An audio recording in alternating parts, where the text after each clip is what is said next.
नमस्कार प्रिय यूपीएससी अभ्यर्थियों एवं भविष्य के अधिकारियों। आप लोगों का आपके अपने इस नंदिनी आईएएस में स्वागत है। और हमें आशा है कि आप लोग स्वस्थ होंगे और आप लोग 25 मई 2025 को आयोजित होने वाली आईएएस की प्रिलिम्स परीक्षा की तैयारी में आप लोग जुटे होंगे। और इसी के तहत ये लक्ष्य यूपीएससी 2025 बैच है। इसमें हम आपको ज्योग्राफी कराएंगे, ज्योग्राफी की बेसिक चीजें कराएंगे, जिसमें एनसीईआरटी होगी आपकी ज्योग्राफी की, जिसमें आप इंडियन ज्योग्राफी पढ़ेंगे, वर्ल्ड ज्योग्राफी पढ़ेंगे इसमें, और एनवायरनमेंट पढ़ेंगे, ओशनोग्राफी पढ़ेंगे, और भी जो चीज़ें हैं उनको हम पढ़ेंगे। अगर आप इनको करंट से अपडेट कर लेते हैं तो आप यकीन मानिए कि आपकी जो यूपीएससी आईएएस की जो प्री परीक्षा होती है, 25 प्लस 30 तक इतने क्वेश्चन आते हैं हर वर्ष। अगर आप ये क्वेश्चन सही कर ले जाते हैं, अगर आप सही से पढ़ लेते हैं, हमारे साथ रह करके एनसीईआरटी को पढ़ लेते हैं, इसके बाद एडवांस जब पढ़ेंगे, जब इनको करंट से अपडेट करेंगे, तो आपके 30 से लेके 35 क्वेश्चन बनेंगे जो हर वर्ष बनते हैं। और दूसरी तरफ हम आपको इतिहास करा रहे हैं, 15 से 20 क्वेश्चन वहां से बन जाते हैं। अगर इनको दोनों सही से आप कर ले जाते हो तो आप इधर से उधर से और भी करेंगे तो आपकी जो प्री परीक्षा होती है वो निकल जाएगी और सी-सेट आप लोग पढ़ ही रहे होंगे।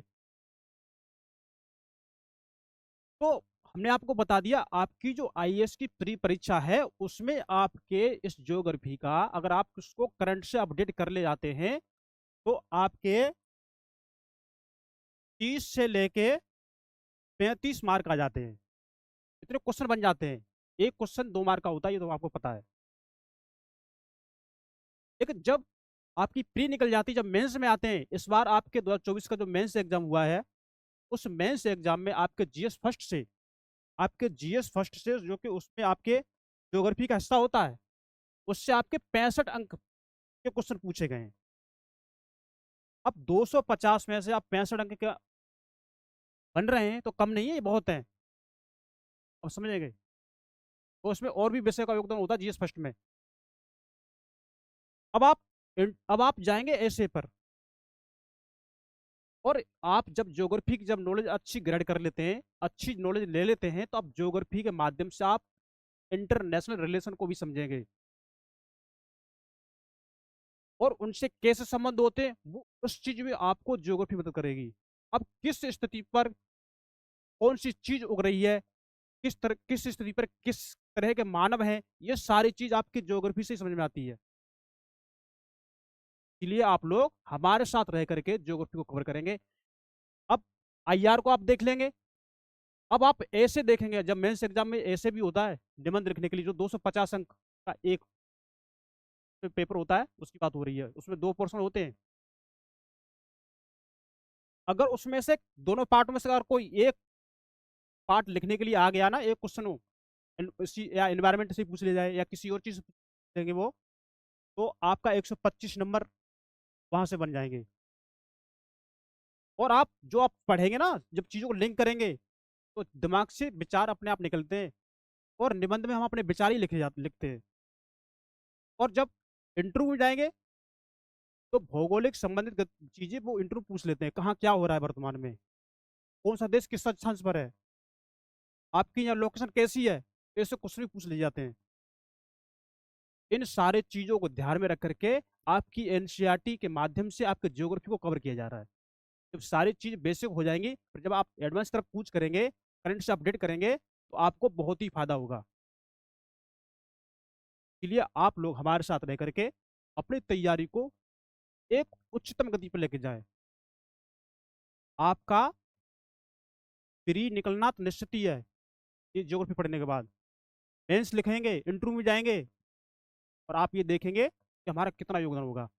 तो आपने हमारे जो क्लास 6 की ज्योग्राफी की जो बुक है उसका आपने थंबनेल देख लिया होगा। और उसी में उस बुक में जो हमारे जो चैप्टर दे रखे हैं, इन चैप्टरों को हम आपको दिखा रहे हैं। इंडेक्स में विषय सूची है, आप इसे देखेंगे। सौर मंडल में पृथ्वी हो गई, है ना, इसको पढ़ेंगे हम। तो हमारा सौर मंडल है ना, तो हमारी पृथ्वी का क्या स्थान है, हमारी पृथ्वी कहाँ है, उस चीज को हम देखेंगे। और हमारी पृथ्वी की कैसी स्थितियां हैं, वो हमारे जीवन के लिए क्यों उपयोगी है। अभी तो बार थोड़ा देखेंगे, जो जो उसमें आपके एनसीईआरटी बताया गया है हम उसी को देखेंगे।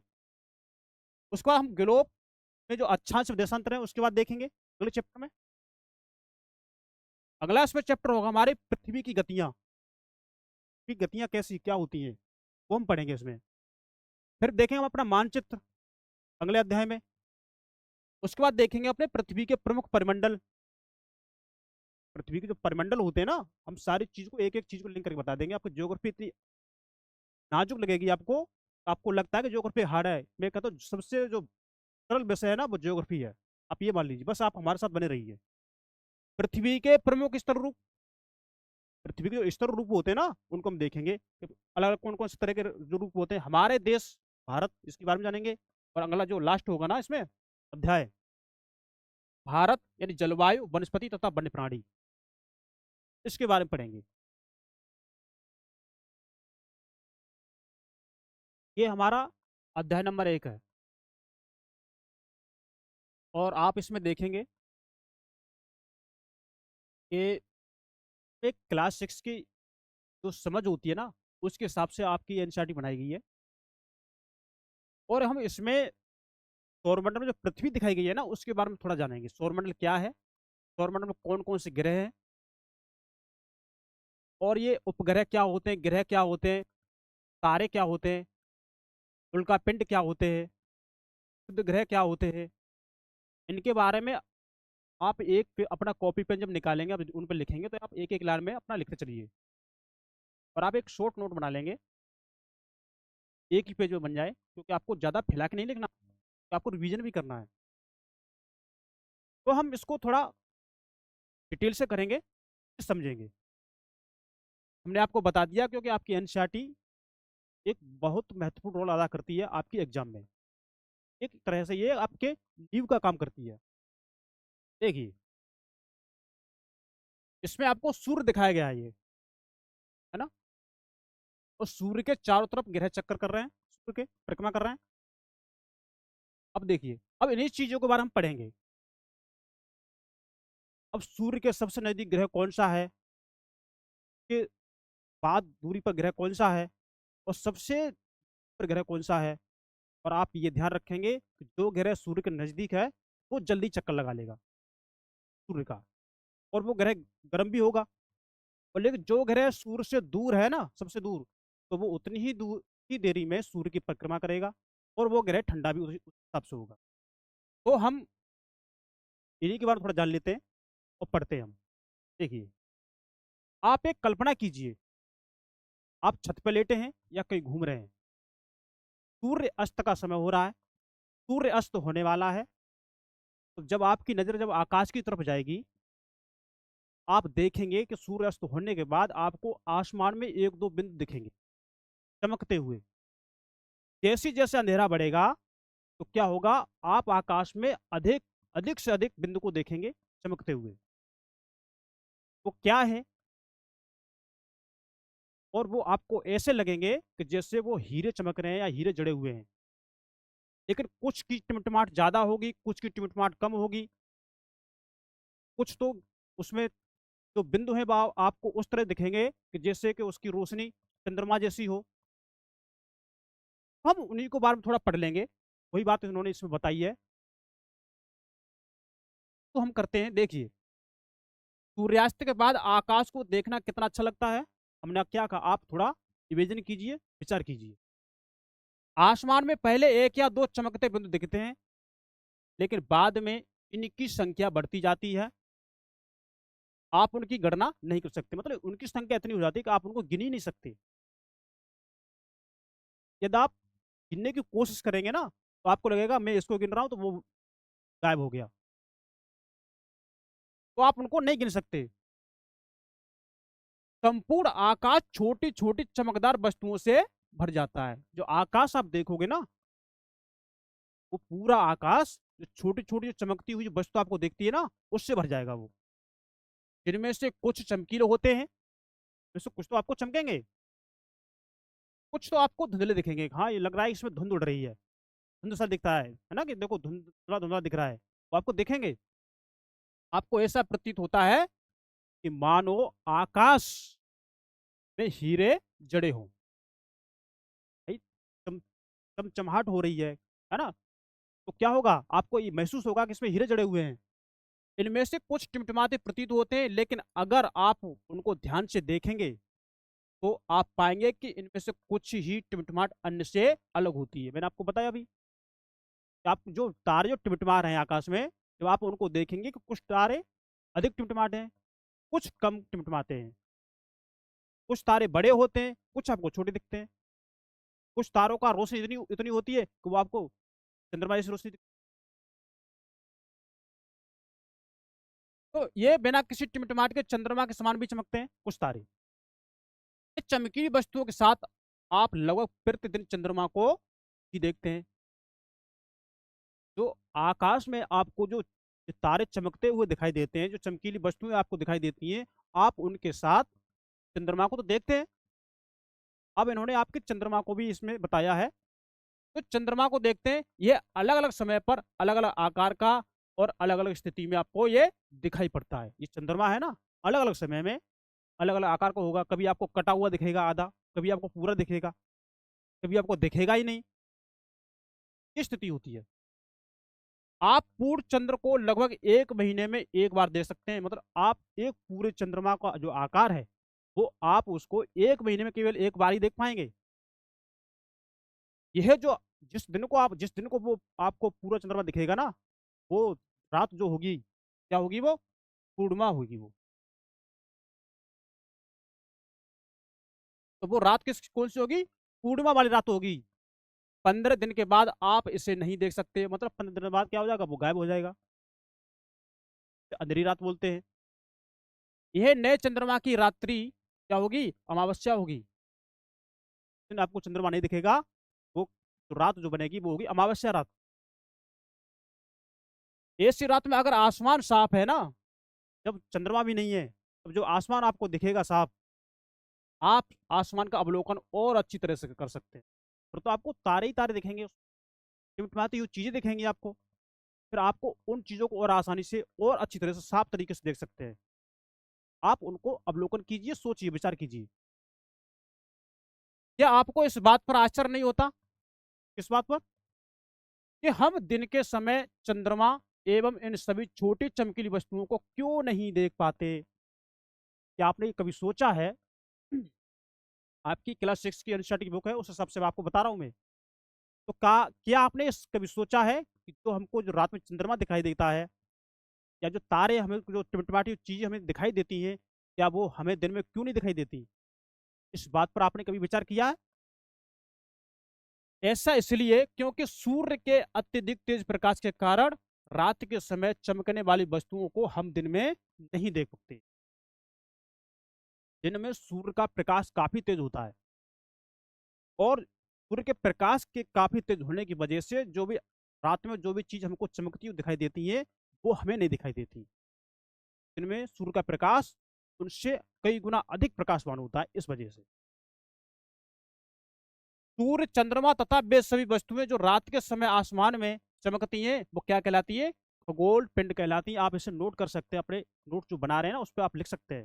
मैंने आपसे कहा, आप लोग अपने पास एक कॉपी पेन रखेंगे, और जो भी आपको इंपॉर्टेंट शब्द लगे तो आप लिख लीजिए। क्योंकि ये बुक है, इसमें बुक की तरह बताया गया है, लेकिन आप जो पढ़ते जा रहे हो, जो समझ विकसित करते जा रहे हो, उस हिसाब से आप खगोलीय पिंड को आप लिख करके थोड़े इसके आगे 2-4 शब्द लिख लीजिए तो रात के समय चमकते हैं। जिसमें सूर्य हो गया, चंद्रमा हो गया, और वे सभी वस्तुएं जो रात में चमकती हैं, वो क्या कहलाती हैं, खगोलीय पिंड कहलाती हैं।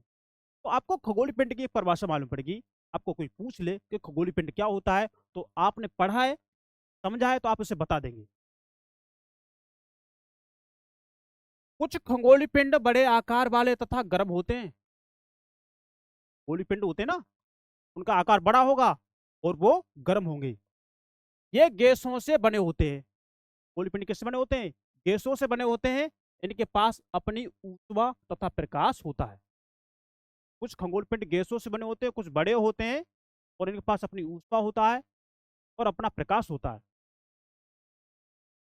जिससे वे बहुत बड़ी मात्रा में उत्सर्जित करते हैं। किसको, उस प्रकाश को, उस ऊष्मा को। के पास पहले से है बड़ी मात्रा में, तो वो निकालते रहते हैं, उत्सर्जित करते रहते हैं। यानी खगोलीय पिंडों को तारा कहते हैं। खगोलीय पिंड है इनको क्या कहते हैं? वो तारा कहते हैं। जो अपनी ऊष्मा को उत्सर्जित करते हैं, अपना प्रकाश देते हैं, उनको तारा कहते हैं। और ये है ना, ये जो खगोलीय पिंड है इनको क्या बोलेंगे? तारा बोलेंगे। अभी सूर्य भी एक तारा है। सूर्य भी क्या है? एक तारा है। तो वो तो हमेशा प्रकाशमान होता रहता है ना। अब वो रात में आपको दिखाई नहीं देता, तो वो आपकी पृथ्वी की जो परिक्रमा होती है, घूर्णन गति होती है, उस वजह से चेंजेस होते हैं। वो तो इस वजह से नहीं दिखाई देता, लेकिन वो तो प्रकाशमान है ना, वो तो तारा है सूर्य, वो प्रकाश दे रहा है। इसीलिए इसको एक खगोलीय पिंड के अंतर्गत रखा गया। अपने पास ऊष्मा है, जिसकी जिसका अपने पास ऊर्जा है, तो निरंतर क्या करता है? निकालता रहता है, उत्सर्जित करता रहता है। ये भी एक खगोलीय पिंड के अंतर्गत आ गया। आप इससे डाउट में मत पड़ जाना कि खगोलीय पिंड क्या सूर्य है? क्या है? अब थोड़ा इसको देख लेते हैं। देखिए,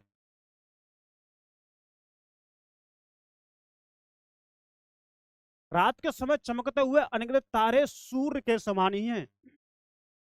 रात के समय जो हमको जो तारे चमकते हुए दिखाई देते हैं ना, इनकी हम गिनती नहीं कर सकते, वो तारे सूर्य के समान ही हैं। लेकिन हमसे बहुत अधिक दूर होने के कारण हम लोग उनकी ऊष्मा और प्रकाश को महसूस नहीं करते हैं। लेकिन वो हमसे इतनी अधिक दूरी पर हैं कि वो हमको छोटे दिखाई देते हैं, और उनकी जो ऊष्मा होती है, जो प्रकाश होता है, हम उसको महसूस नहीं कर पाते। सूर्य हमारे नजदीक है, इसलिए उसकी ऊष्मा भी आती है, प्रकाश भी हमारे पास आता है।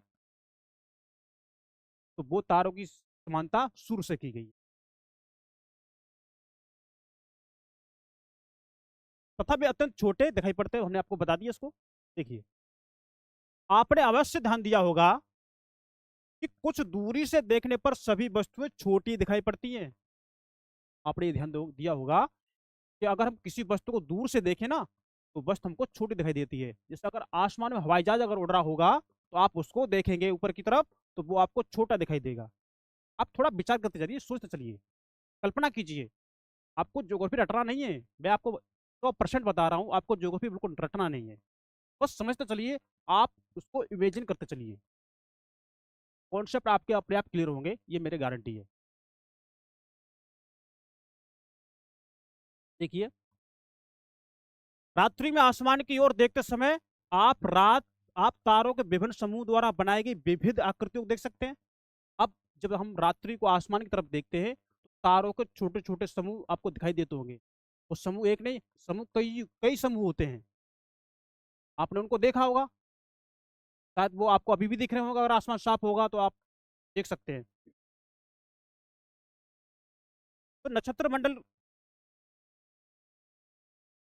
को रात्रि में आसमान की ओर देखते समय आप तारों के विभिन्न समूह द्वारा बनाई गई विविध आकृतियों को आप देख सकते हैं कि समूह की जो तारों के जो समूह है, वो कौन सी आकृति बना रहे हैं, किस तरह की आकृति बना रहे हैं। और जो तारों के समूह द्वारा जो आकृति बनाई जाती है ना, उस आकृति को उन्होंने यह नक्षत्र मंडल कहा है। आप इसे नोट कर लीजिए। तारों के समूह द्वारा अब कई समूह मिलकर के जो आकृति बनाते हैं, उस आकृति को बनाने की क्रिया को क्या कहा गया? यहाँ पे नक्षत्र मंडल कहा गया है। अब अर्सा मेजर या बिग बियर, देखिए शब्द, इसको नोट कर लीजिए, ये भी इंपॉर्टेंट है। अर्सा मेजर या बिग बियर इसी प्रकार का एक नक्षत्र मंडल है। क्या है? एक नक्षत्र नक्षत्र मंडल है। बहुत आसानी से पहचान में आने वाला नक्षत्र मंडल है ये। इसे आप बहुत आसानी से पहचान सकते हैं, आर्स मेजर और बिग बियर को। आर्स मेजर को उन्होंने ही बिग बियर कहा है, तो आप आसानी से पहचान लेंगे, है ना। स्मॉल बियर या सप्तऋषि, हम स्मॉल बियर बोलेंगे या सप्तऋषि बोलेंगे। सप्तऋषि का मतलब ये होता है, सप्त माने सात, ऋषि माने संत, सात संत, सात संत संज्ञा दी गई है, इसीलिए हम इनको सप्तऋषि बोलते हैं। तो हम इसको स्मॉल बियर भी बोल सकते हैं, सप्तऋषि भी बोल सकते हैं। यह सात तारों का क्या है? समूह है। स्मॉल बियर, सप्तऋषि क्या है? सात तारों का समूह है। क्योंकि एक बड़े नक्षत्र मंडल अर्सा मेजर का भाग है। जो एक बहुत बड़ा जो नक्षत्र मंडल है ना, कौन सा, अर्सा मेजर, उसका ये भाग है स्मॉल बियर। सप्तऋषि, 7 तारों का समूह। चीजें आपको समझ में आ रही होंगी कि इतना जल्दीबाजी में पढ़ा नहीं रहा, एक एक चीज को ठेर ठेर के पढ़ा रहा हूँ, समझ समझ के पढ़ा रहा हूँ, समझा के पढ़ा रहा हूँ। तो नक्षत्र मंडल जो अर्सा मेजर है उसका भाग है सप्तऋषि स्मॉल बियर। आप इसे देखेंगे कि इसमें आप चित्र में इसमें दिखाया गया, आप देखिए इस चित्र में आपको दिखाया गया है ना। अब इस चित्र को समझने से पहले हम इसको बारे में थोड़ा और पढ़ लेते हैं, हम इसे आसानी से समझेंगे। तो हम तारे गिनेंगे, देखिए, 2 2 4 2 6 7, सप्तऋषियों का तारा हो गया ये, कुलबीर हो गया ये, है ना। तो हमने देख लिया आपके चित्र के माध्यम से। आगे हम इसको देखते थोड़ा और पढ़ लेते हैं। अपने परिवार या पड़ोस में किसी बड़े व्यक्ति से, ये छोटे बच्चों के लिए है ना, यदि आपको लग रहा हो तो आप भी कर सकते हैं।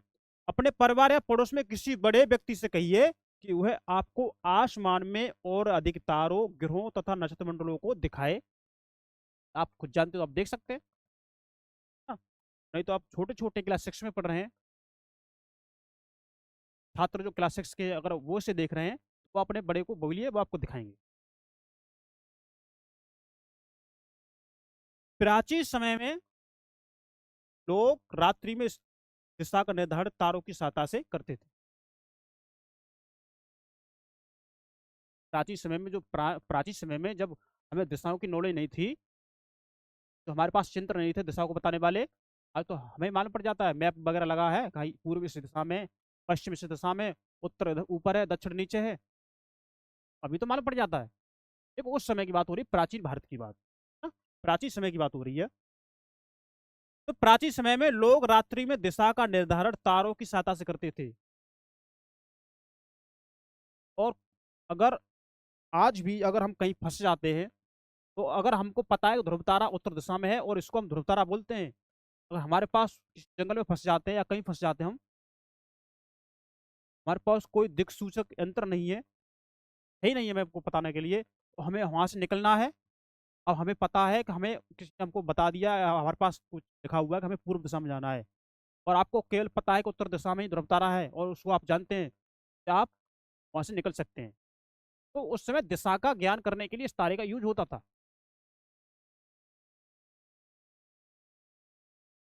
तो उत्तर दिशा को बताता है, इसे बोलते हैं क्या, ध्रुव तारा। तो आप ध्रुव तारा के बारे में जान गए, है ना। यह आसमान में हमेशा एक ही स्थान पर रहता है, ध्रुव तारा। हम सप्तऋषि की सहायता से ध्रुव तारे की स्थिति को जान सकते हैं। अब ध्रुव तारे की स्थिति को कैसे जानेंगे? सप्तऋषि तारे हैं, तारों का समूह है, उसकी सहायता से जान सकते हैं। देखिए चित्र, जब आप इसमें अभी दिखाएंगे आपको, है ना, इस चित्र में, तो आप देखेंगे कि ये सप्तऋषि मंडल के संकेतक तारों को आपस में मिलाते हुए एक काल्पनिक रेखा खींची जाए एवं उससे आगे की ओर बढ़ाया जाए, तो ये ध्रुव तारे की ओर इंगित इंगित करता है। देखिए, तो हम थोड़ा मैप में देख लेते हैं, चित्र दिया गया उसको देख लेते हैं। मैप तो खैर अभी यहाँ यूज नहीं हो रहा। देखिए, ये सप्तऋषि तारे हैं,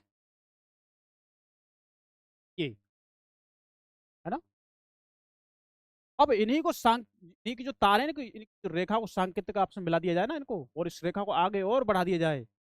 ऊपर जो आपको तारा दिखाई दे रहा है ना, ये तारा, ये ध्रुव तारा है। जो रेखा को साथ में मिलाते हुए आगे हमने इसको और आगे बढ़ा दिया, जो हमारी जो रेखा पहुंची यहाँ तक, ये कहाँ पर है, ध्रुव तारे पे पहुंच गई। ये जो तारे हमारे सप्तऋषि के तारे हैं। तो इस तरह से हम पता कर सकते हैं। और ये जो तारे हैं ना, ये संकेतक तारे हैं। इसी के माध्यम से हमने देखा, ये जो तारा है ना, ये ध्रुव तारा है।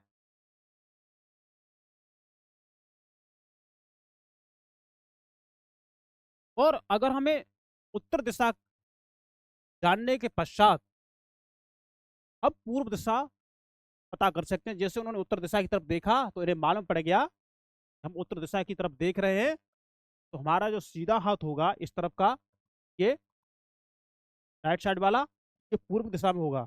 और लेफ्ट साइड वाला जो हमारा ये वाला हाथ होगा, ये पश्चिम दिशा को इंगित करेगा। तो दिशाओं की जानकारी ये इस तरह से करते थे ये लोग। आगे देखते हैं।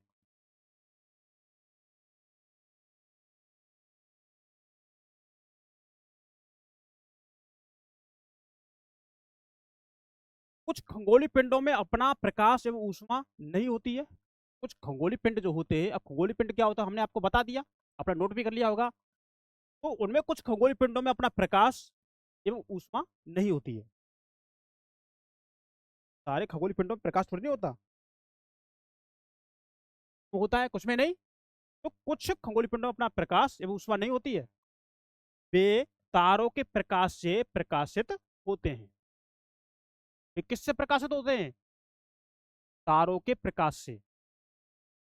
ऐसे पिंड क्या कहलाते हैं? ग्रह कहलाते हैं, जिनके पास ना तो अपनी ऊष्मा है और ना ही अपना प्रकाश। ऐसे पिंड ग्रह कहलाते हैं। तो ग्रह के बारे में आपको मालूम पड़ गया, आप इसे लिख सकते हैं। ग्रह जिसे अंग्रेजी में प्लेनेट बोलते हैं। फिर क्या बोलते हैं? प्लेनेट बोलते हैं। ग्रीक भाषा के ये प्लेनेटाई शब्द से बना है, ये प्लेनेट शब्द समझ सकते हैं, जिसका अर्थ होता है परिभ्रमक, अर्थात चारों ओर घूमने वाले। प्लेनेटाई है ना, प्लेनेट। प्लेनेट ग्रह को बोलते हैं। और ये ग्रीक शब्द, ग्रीक भाषा से, यानी ग्रीक भाषा के प्लेनेटाई से ये शब्द बना है। इसका अर्थ क्या होता है? चारों ओर घूमने वाले या परिक्रमा करने वाले। पृथ्वी जिस पर हम, जो पृथ्वी अब देखेंगे, पृथ्वी जिस पर हम रहते हैं, पर हम रह रहे हैं, अब अपनी पृथ्वी वाले छोड़ डाल लीजिए थोड़ा। मैं क्या कह रहा हूँ, आप चीजों को थोड़ा इमेजिन करिए, सोचिए। इसमें कोई रॉकेट साइंस नहीं है। अगर आप ज्योग्राफी को से जाते हैं ना, सबसे सरल विषय तो यही होता है, एक बार समझ में आ जाए बस। अब हम थोड़ा अपनी पृथ्वी देखते हैं। पृथ्वी जिस पर हम लोग रहते हैं, आप लोग रहते हैं, हम सब लोग रहते हैं पृथ्वी पर, ये क्या है? ये एक ग्रह है। पर हम लोग, आप लोग, सब लोग जो भी काम हो रहे हैं पृथ्वी पर हो रहे हैं, ये क्या है? ये एक ग्रह है। यह अपना संपूर्ण प्रकाश एवं ऊष्मा ये कहां से प्राप्त करती है? उससे प्राप्त करती है। तो जो भी ऊष्मा मिलती है, जो भी इसको प्रकाश मिलता है, वो कहां से मिलता है? सूर्य से मिलता है। जो पृथ्वी के सबसे नजदीक का तारा है, पृथ्वी के सबसे नजदीक का तारा कौन है? सूर्य। और सूर्य से ही अपना ये प्रकाश पाती है, पाती है, ऊर्जा पाती है पृथ्वी। पृथ्वी को बहुत अधिक दूरी से, जैसे चंद्रमा से देखने पर यह चंद्रमा की तरह चमकती हुई प्रतीत होती है। अगर हम इस पृथ्वी को चंद्रमा पर जाकर के देखेंगे, जैसे हमको चंद्रमा अपनी पृथ्वी से दिखाई देता है, वैसे ही चंद्रमा से पृथ्वी आपको दिखाई देगी। ये उन्होंने इसमें बता दिया। इससे पहले हम थोड़ा, एक ये कार्यकलाप इसमें दिया गया है ना, इसको थोड़ा देख लेते हैं।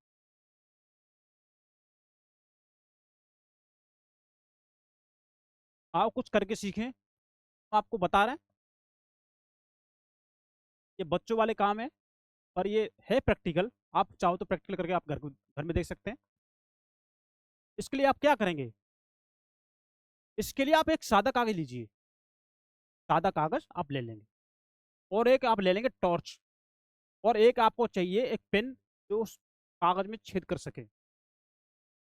तो कागज, सादा कागज लेंगे आप उसको, और कागज में आप उसको टॉर्च को रखेंगे, उसको गोल करेंगे, और जो उस राउंड में आप छोटे छोटे छेद कर लीजिए।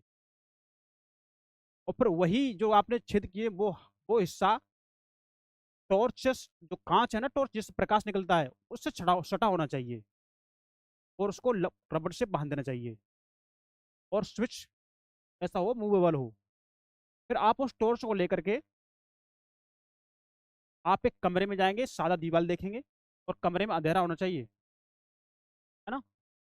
लेकिन उसमें प्रकाश होना चाहिए। लेकिन जब जब प्रैक्टिकल करो ना, तो आप उसको पहले अंधेरा कर देंगे, और फिर जैसे ही आप टॉर्च जलाएंगे, तो आप दीवार पे देखेंगे, उस दीवार पे, सादा दीवार पे देखेंगे कि आपको छोटे छोटे छोटे चमकते हुए कुछ दिखाई देंगे। प्रकाश दिखेगा ना टुकड़ों, मतलब उसमें बिंदु के रूप में। और जैसे ही आप लाइट को जलाएंगे, टॉर्च नहीं बंद करनी आपको, जैसे आप लाइट को जलाएंगे, क्या होगा, वो जो आपको जो दीवार पर जो दिख रहे थे ना छोटे छोटे चमकदार चमकते हुए बिंदु, वो दिखाई नहीं देंगे। तो जो आपको जो दीवार पर चमकते हुए बिंदु जो दिखाई दे रहे हैं, वो तारों का काम कर रहे हैं, छोटे छोटे तारे, जो रात में दिखाई देते हैं। और जैसे आपने लाइट जला दी, वो सूर्य का काम कर रहा है। जैसे सूर्य का उजाला हुआ, तो उनकी जो तारे जो दिखाई दे रहे थे ना, वो बंद दिखाना हो गए। इसी कॉन्सेप्ट को उन्होंने इसमें बता दिया है ना। आप उसके चाहो तो पढ़ सकते हैं, मैंने आपको इसको समझा दिया। कोई बात लिखी है और कुछ नहीं लिखा इसमें। तो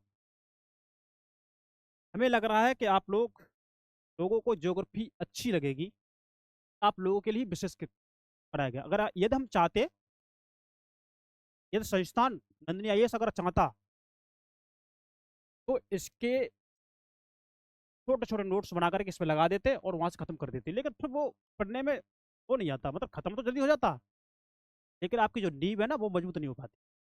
इसलिए आपको नींव को मजबूत करने के लिए आपको समय से पहले सारी चीज करा दी जाएगी, और आपकी एग्जाम ऐसे निकलेगी, आप खुश होकर के आओगे, यदि आप पढ़ते जाते हो तो, यदि आप हमको गाइड करते जाते हो तो। लोग आप लोगों के लिए कर रहे हैं। अब हम इसमें देखते हैं कुछ रोचक तथ्य। अब रोचक तथ्य ये है कि आप बृहस्पति देखेंगे। बृहस्पति मतलब ग्रह का नाम है, दिन नहीं। आप समझ लोगों को दिन की, सर दिन की बात कर रहे हैं, दिन नहीं बता रहा मैं, ये बृहस्पति ग्रह की बात कर रहा हूँ मैं यहाँ पे। शनि देखेंगे और यूरेनस देखेंगे। ये ग्रह के नाम है कौन, बृहस्पति, शनि और यूरेनस। यानी कि चारों छल्ले हैं। तो आपको एक नोट बनाकर लिख लेना चाहिए कि जिनके चारों तरफ छल्ले बने हुए हैं ना, उन ग्रहों के नाम क्या है, बृहस्पति, शनि और यूरेनस। आपको ज्यादा नहीं भरना, आपको ज्यादा चीज नहीं लिखनी, बस पॉइंट लिखिए ना। पढ़ तो हमारे साथ रही हो, समझ रहे हो। फिर आपको चाहिए रिवीजन, आपको रिवीजन भी तो चाहिए। इसके लिए आप इसे देख सकते हैं, अपने नोट्स को, और चाहो तो आप वीडियो भी देख सकते हैं दोबारा से। तो ये छल्ले विभिन्न पदार्थों के असंख्य छोटे छोटे पिंडों से बनी पट्टियां हैं।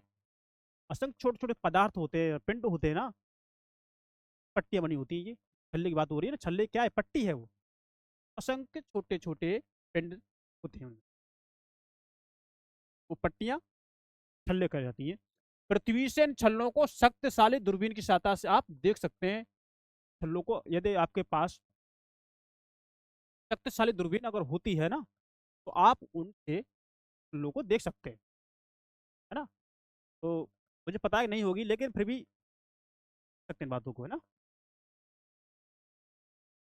अब थोड़ा हम अपने इस सौर मंडल के बारे में जान लेते हैं। सौर मंडल के बारे में देखिए, क्योंकि आपकी एनसीईआरटी बुक में ये ऐसा ही है। यदि आपके पास बुक हो, आप बुक खोल लीजिए, बुक में आप देख सकते हैं, सीधा कर सकते हैं। लेकिन मैं इसको थोड़ा घुमा थोड़ी नहीं सकता, रहेगा। तो आप इसको थोड़ा मैनेज करिए। देखिए, ये आपका सूर्य है, क्या ये सूर्य है आपका। और सूर्य के सबसे नजदीक ग्रह है कौन सा, बुध। ये सूर्य है, तो सूर्य के सबसे नजदीक ग्रह कौन सा है, ये आपका बुध है। अब ये सूर्य के सबसे नजदीक ग्रह है, का नाम बुध है। तो भाई साहब, ये चक्कर भी जल्दी लगाएगा और ग्रहों की अपेक्षा। और जब ये सूर्य ग्रह के नजदीक है, ये गर्म भी होगा। तो फिर यहाँ पर जीवन भी संभव नहीं होगा, कौन रहेगा इतनी गर्मी में, अब बताओ।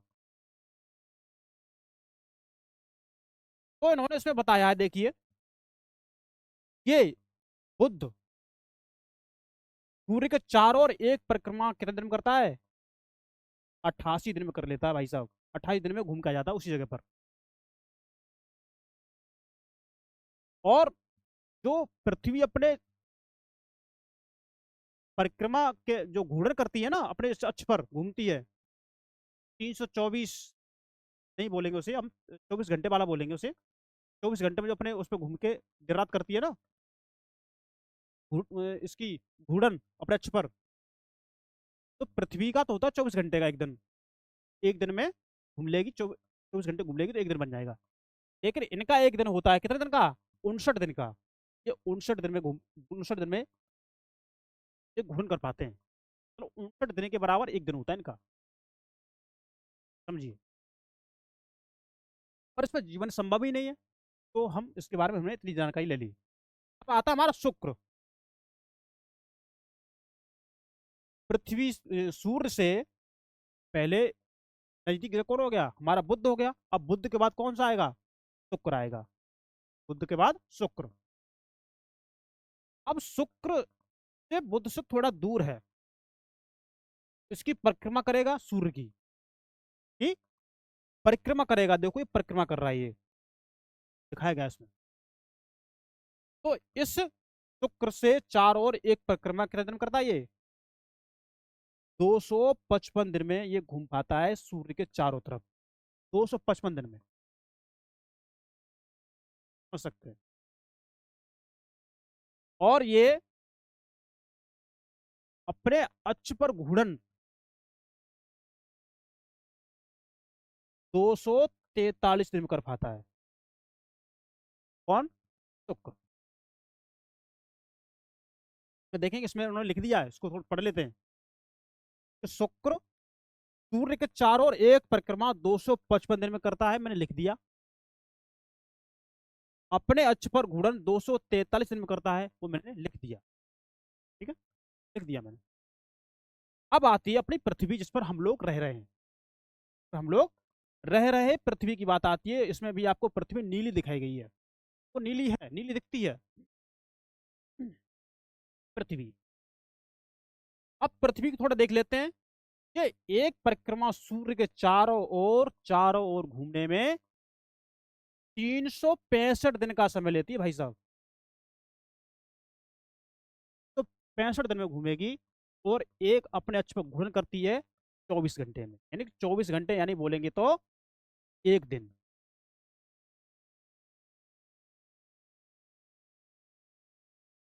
एक दिन, एक दिन में घूम लेती है। जो दिन रात होते हैं ना, पृथ्वी के अपने अक्ष पर घूमने से होते हैं। तो हमने बुध को देख लिया, शुक्र को देख लिया, पृथ्वी को देख लिया, और हमारा जीवन है। अब इनके बारे में हम, पृथ्वी के बारे में, इनके बारे में हम और अधिक पढ़ेंगे इसी चैप्टर में। लेकिन आपके जो इसमें समझाया गया है ना, उसको हम थोड़ा बता रहे हैं। अब पृथ्वी के बाद आता है हमारा मंगल ग्रह, जब मार्स बोलते हैं। मंगल ग्रह देखने में आपको ये लाल दिख रहा है ना? तो सूर्य की ये परिक्रमा चारों तरफ कितने दिन में करता है? 687 दिन में। 687 दिन में ये सूर्य की एक चक्कर लगा के आता है, उसी स्थान पर वापस आ जाता है। और ये जो सूर्य का चक्कर लगा के एक दिन में वापस, तो 687 दिन में वापस लौट के आ पाता है। लेकिन ये जो अपने अक्ष पर जो घूमता है ना, परिक्रमा, घूर्णन करता है ना, जो वहां की दिन रात होती है ना, उसका समय पृथ्वी के समान है, यानी एक दिन। एक दिन में घूम जाता है अपने अक्ष पर ये। ठीक है, ये हो गया। अब आती है हमारी क्षुद्र ग्रह पट्टिका, जो आपको ये दिख रही है ना, ये आपको उसमें छोटे छोटे सफेद सफेद पिंड से दिख रहे हैं आपको ये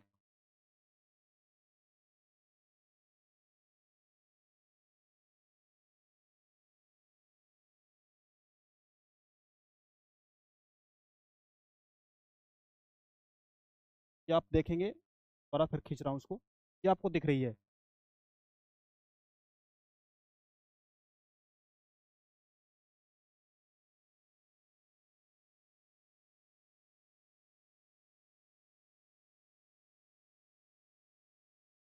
ये जो दिख रही है आपको, ये क्षुद्र ग्रह पट्टी है। ये क्या है? क्षुद्र ग्रह पट्टी।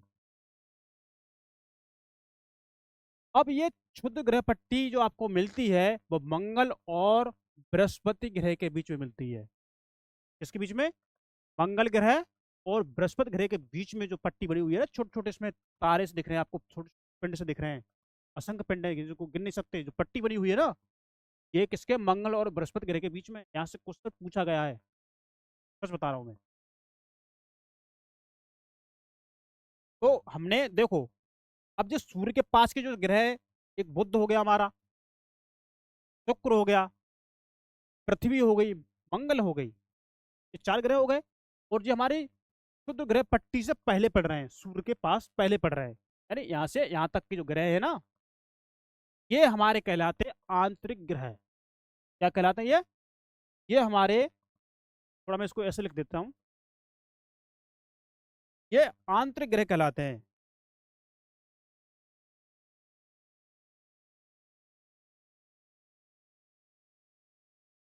कैसे ग्रह, आंतरिक ग्रह। और ये किससे बने होते हैं, चट्टानों से बने होते हैं।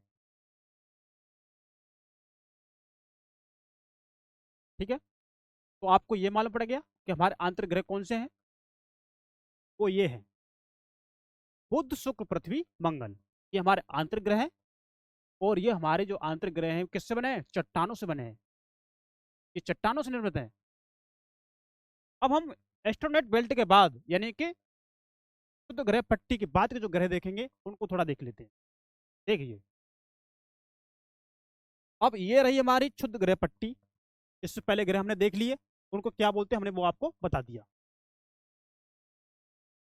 अब आती है हमारी बृहस्पति, मंगल ग्रह के बाद क्षुद्र ग्रह पट्टी पड़ी, उसके बाद हमारा क्या आता है, बृहस्पति। ठीक है, बृहस्पति आपको दिख रहा होगा। और इन्होंने बृहस्पति के बारे में लिखा है कि सूर्य के चारों ओर एक परिक्रमा 11 साल 11 महीने में, यानी कि लगभग 12 साल में एक परिक्रमा करती है ये सूर्य का। ये जो ग्रह है ना, बृहस्पति ग्रह, सूर्य की परिक्रमा एक चक्कर लगभग 12 साल में कर पाता है, लगभग। मैं यहाँ लगभग लिख रहा हूँ, थोड़ा इसको साफ ही कर देता हूँ ना, दोबारा लिखता हूँ।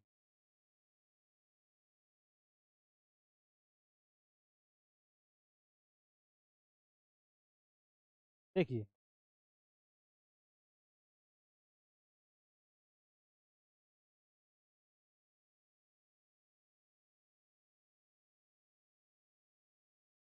लगभग 12 साल में एक चक्कर लगा पाता है ये बृहस्पति ग्रह, सूर्य का एक चक्कर। और ये अपने अक्ष पर घूर्णन 9 घंटे 56 मिनट, यानी कि लगभग 10 घंटे में 10 घंटे समय लेता है। 10 घंटे का इनका एक दिन होता है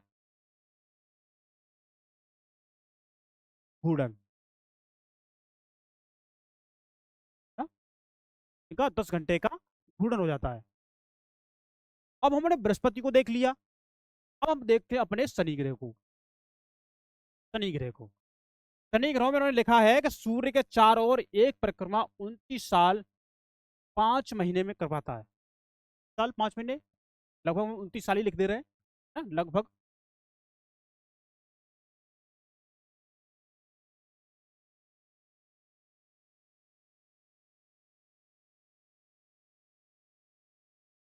29 साल में सूर्य का एक चक्कर लगा पाएगा। जब हमारी उम्र हो जाती है 28 29 साल की, जब हम तैयारी में लगे होते हैं, उतने समय में ये एक सूर्य का चक्कर लगा पाता है आपका ये शनि ग्रह। और इसका जो एक दिन की जो गति है ना, घूर्णन की गति, वो कितनी है, इसकी घूर्णन की गति 10 घंटे 40 मिनट, यानी कि 30 से अधिक। 10 घंटे 40 मिनट, यानी कि 10 घंटे 40 मिनट, मतलब आप मान लेंगे 11 घंटे का समय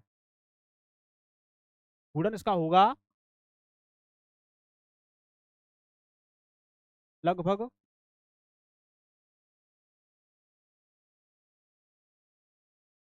11 घंटे शनि का, है ना। और इस पर चंद्रमा कितने होंगे, चंद्रमा इस पर होंगे 30 से अधिक।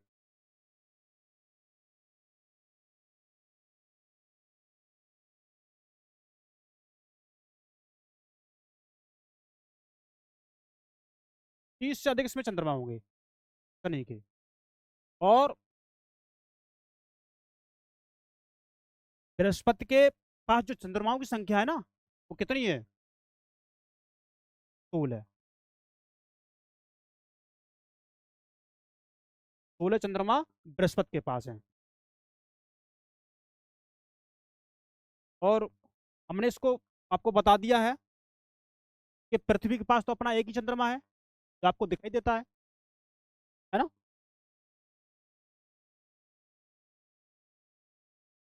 और मंगल के पास 2 चंद्रमा है। जो मंगल ग्रह है ना, मंगल ग्रह के पास 2 चंद्रमा आपको दिखाई देते हैं। आप नहीं देख पाते लेकिन है उसके। तो हमने इसको देख लिया। तो पृथ्वी के पास एक चंद्रमा है ना, पृथ्वी के पास। और मंगल के पास 2 चंद्रमा है। बृहस्पति के पास 16 चंद्रमा है। और शनि के पास 30 से अधिक चंद्रमा है ना। अब इससे हम देखते हैं आपके यूरेनस को। यूरेनस है ना, इसको देखते हैं। यूरेनस ग्रह, तो ये फिर शनि ग्रह के बाद और नेपच्यून ग्रह के बीच में है। ये हमारा नेपच्यून ग्रह है, ये वाला, है ना। और ये हमारा शनि ग्रह है।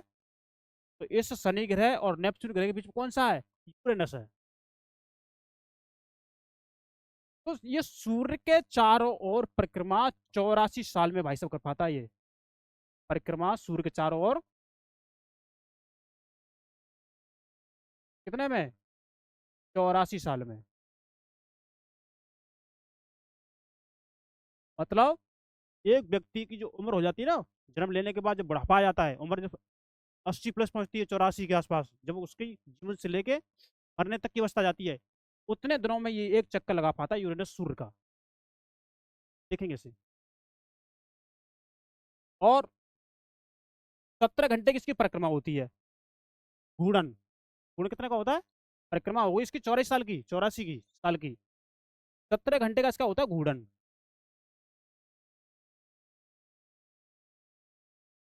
है ना। 17 घंटे का घूर्णन हो गया। अब देखेंगे। और इसके जो चंद्रमा होते हैं ना यूरेनस के, वो लगभग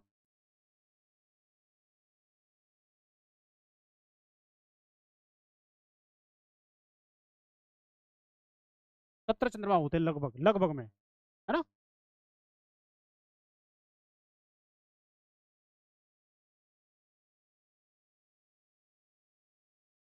लगभग चंद्रमा कितने होंगे? 17 इसके यूरेनस के। और सबसे जो अंतिम ग्रह बचा ना, इसका नाम क्या है? नेपच्यून। ये सबसे अंतिम ग्रह है। कैसा ग्रह है? सबसे अंतिम ग्रह है, सबसे आखिरी ग्रह। आप इसे नोट कर लीजिए, आप इसको अपने दिमाग में बैठा लीजिए। सबसे पहला ग्रह बुध, और सबसे अंतिम ग्रह है हमारा नेपच्यून। अब नेपच्यून ये सूर्य के चारों ओर परिक्रमा 1 से 64 साल में परिक्रमा लगा पाता है। ये में 1 से 64 साल। मतलब आदमी आज के जमाने में 100 साल तो मुश्किल ही कोई जी पा रहा है। 60 साल, 70 साल, 80 साल मान लीजिए। अगर आदमी 80 साल या 82 साल तक जी पाता है ना, उसका आदमी का एक बार जन्म लेने के बाद फिर इतने ही समय के लिए दूसरी बार जन्म हो जाना, जन्म का अभी कार्यकाल पूरा हो जाना, उतने दिन में ये सूर्य का चक्कर लगा पाता है, ये आपका नेपच्यून। और इसकी जो परिक्रमा, जो उसकी घूर्णन की गति होती है ना, घूर्णन की गति, घूर्णन, वो 16 घंटे 7 मिनट, यानी कि हम 16 घंटे ही मानेंगे, 16 घंटे लगभग, है ना, लगभग। और चंद्रमा की संख्या इसकी होगी कितनी? 8।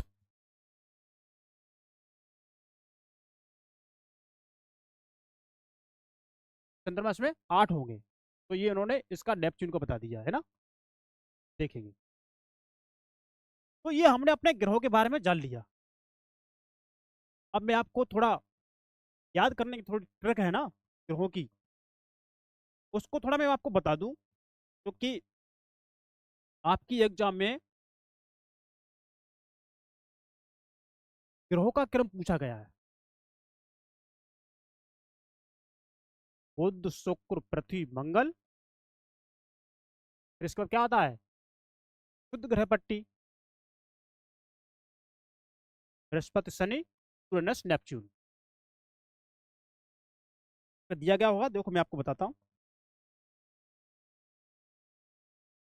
बुध, शुक्र, पृथ्वी, मंगल, बृहस्पति, शनि, यूरेनस, नेपच्यून। देखिए, मैं आपको थोड़ा, आप अपने हाथ देखिए, आप अपने जैसे हाथ कीजिए। ये हमारे जो अंगूठे होंगे ना, ये अंगूठे दोनों, इसको हम क्षुद्र ग्रह पट्टी मान लेते हैं दोनों को। तो गिनना नहीं है ग्रहों में, ये दोनों अंगूठे जो दोनों हमारे होंगे, ये ग्रह पट्टी इसको मान लेते हैं। मान लीजिए आपने मान लिया होगा। आप अपने हाथ ऐसे कीजिए, देखिए, बुध, शुक्र, पृथ्वी, मंगल, और ये हमारी रही क्षुद्र ग्रह पट्टी, हमने ऐसे ऐसे कर लिया। Brihaspati, Shani, Uranus, Neptune. तो ऐसे याद करना आपको।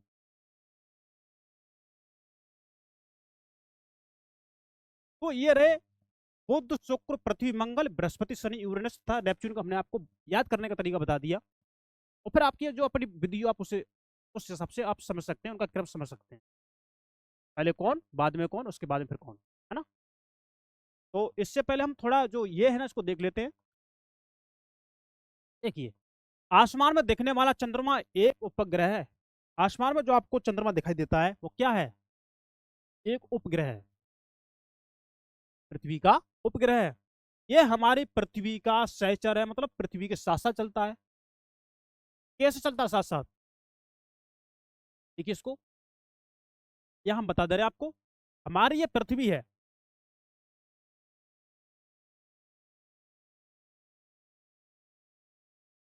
ये हमारी पृथ्वी है ना। थोड़ा मिटा करना पड़ेगा, ये यहाँ मिट रहा है ना।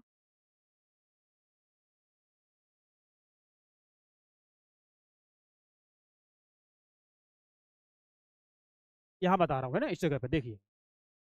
सहचर का मतलब क्या होता है? पृथ्वी के साथ साथ चंद्रमा जब घूमता है, उसके साथ साथ चारों तरफ चक्कर लगाता है, उसको सहचर बोलते हैं। देखिए, ये हमारी पृथ्वी है, और पृथ्वी के चारों ओर चक्कर लगा रहा है चंद्रमा, मून।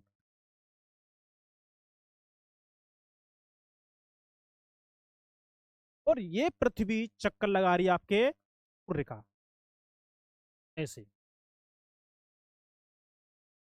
ना, ऐसी तो घूमती है।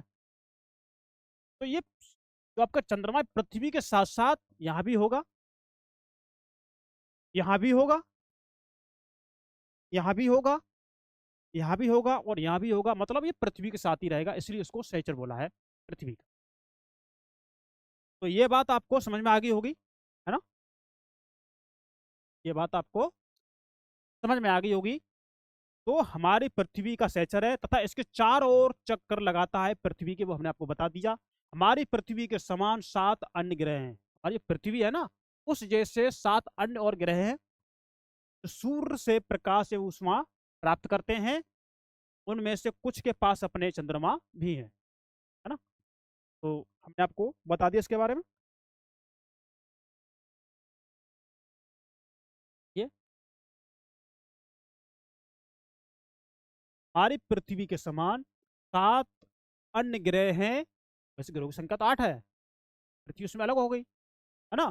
तो 7 अन्य ग्रह हैं जो सूर्य से प्रकाश एवं ऊष्मा प्राप्त करते हैं, और उनमें से कुछ के पास अपना चंद्रमा भी है। हम ग्रहों के बारे में भी पढ़ चुके हैं, हमने आपको ग्रह के बारे में बहुत ज्यादा बता दिया। इससे ज्यादा नहीं पूछेगा। अब इससे सौरमंडल को आपको बताने से पहले मैं थोड़ा इसको बताता हूँ कि आप जानते हैं, ये भी चीज थोड़ा देख लेंगे कि पौराणिक रोमन कहानियों, जो पौराणिक जो भी रोमन कहानियां है ना, उनमें सोल बोलते हैं सूर्य देवता को। क्या बोलते हैं? सोल सूर्य देवता को कहा जाता है। और सौर शब्द का अर्थ होता है सूर्य से संबंधित। सौर शब्द है उसका मतलब क्या बताया है, सूर्य से संबंधित। इसीलिए सूर्य के परिवार को सौर मंडल कहा जाता है। क्या कहा जाता है, सोलर सिस्टम कहते हैं। तो ना इजी लग रहा है पढ़ने में ज्योग्राफी, सच बता रहा हूँ। सौर शब्द का उपयोग करते हुए और अधिक शब्दों को आप लिखेंगे, ये आपके लिए बता दिया है ना।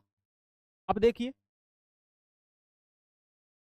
शब्द की उत्पत्ति देखेंगे। ऐसे बहुत से शब्द जिनका उपयोग हम एक भाषा में करते हैं, अक्सर वे दूसरी भाषाओं से लिए गए शब्द हो सकते हैं।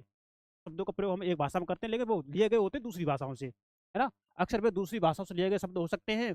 उदाहरण के लिए ज्योग्राफी एक अंग्रेजी शब्द है। जो ज्योग्राफी आप पढ़ रहे हैं ना, क्या है ये भाई साहब, अंग्रेजी शब्द है। लिया कहाँ से गया है भाई साहब, ग्रीक भाषा से लिया गया है, जिसका अर्थ है पृथ्वी का विवरण। ज्योग्राफी का मतलब क्या बताया, पृथ्वी का विवरण। लिया कहाँ से गया है, ग्रीक भाषा से। शब्द किसका है, अंग्रेजी का। अर्थ क्या है, पृथ्वी का विवरण। देखिए यह दो ग्रीक शब्दों से मिलकर बना है, जिनमें जी शब्द का अर्थ है पृथ्वी एवं ग्राफिया। जी शब्द का मतलब पृथ्वी एवं ग्राफिया, है ना। जी शब्द का अर्थ है पृथ्वी, और ग्राफिया शब्द का अर्थ है इसमें लिखना, है ना। तो आइए पृथ्वी के संबंध में थोड़ा और अधिक जान लेते हैं। जैसे ये उन्होंने बता दिया कि जियो है, लॉजी पृथ्वी का अध्ययन हो गया, मैट्री पृथ्वी का माप। आप चाहो तो से लिख सकते हैं, हाँ? आप चाहो तो से नोट कर सकते हैं इन चीजों को। डायग्राम बना लीजिए, लिख सकते हैं इसे। जियो, लॉजी पृथ्वी का अध्ययन हो गया, मैट्री पृथ्वी का मापन हो गया, तो मापन भी तो करते हैं। पॉइंट पृथ्वी के आकार के अनुरूप, उन्होंने का मतलब बता दिया। देखिए क्या आप जानते हैं रात में आसमान को देखकर मनुष्य हमेशा से मोहित हुआ है। मतलब हर कोई मोहित हुआ है भैया। आप भी मोहित होते होंगे कभी कभी आसमान को देखकर, कहते हो कितना अच्छा लग रहा है।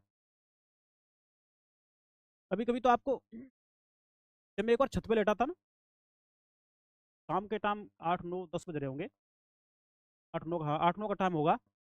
तो उसकी जो तारे बहुत होते हैं ना, उस आसमान दिखाई देते हैं तारे बहुत, और छोटे छोटे तारे ऐसे जा रहे थे। ये निकल गया तारा, फिर एक और निकल गया, फिर एक और जैसे आपको टीवी में दिखाते नहीं कि देखो देखो देवता कैसे उड़ रहे हैं, देवता उड़ते हुए दिखाई देते हैं ना आसमान में, वैसे ही उड़ते उड़ते हुए दिख रहे थे तारे। 7 8 थे लगातार कंटिन्यू, एक पंक्ति में धीरे धीरे जा रहे थे। मैंने कहा देखो तारे आसमान में उड़ रहे हैं। तो वो क्या करता है, मोहित करता है आसमान हमको। तो खगोलीय पिंडों एवं उनकी गति के संबंध में अध्ययन करने वाले को क्या कहते हैं, खगोल शास्त्री कहते हैं। क्या बोलते हैं, खगोलीय पिंडों, और जो खगोलीय पिंड है और उनकी जो गति का जो अध्ययन करते हैं, और अध्ययन करने वालों को क्या बोलते हैं, खगोल शास्त्री कहते हैं। आर्यभट्ट प्राचीन भारत के प्रसिद्ध खगोल शास्त्री थे। कौन, आर्यभट्ट। इंपोर्टेंट शब्द मिलेगा आपको, देख लीजिए, आपके एग्जाम में पूछा गया ये। आज विश्व के सभी भागों में खगोलविद ब्रह्मांड के रहस्यों को खोजने में लगे हैं। आपके एग्जाम मतलब जो भी एग्जाम हो, पीएससी की या और कोई परीक्षा हो या कोई और हो, उसमें ये क्वेश्चन पूछा गया, यहाँ तक मुझे याद है, मैंने देखा है। तो अब हम करते हैं अपना यहाँ से स्टार्ट, सौर मंडल। देखिए सौर मंडल हमने वैसे तो आपके चित्र के माध्यम से देख लिया, मैं आपको उसके बारे में बता दिया।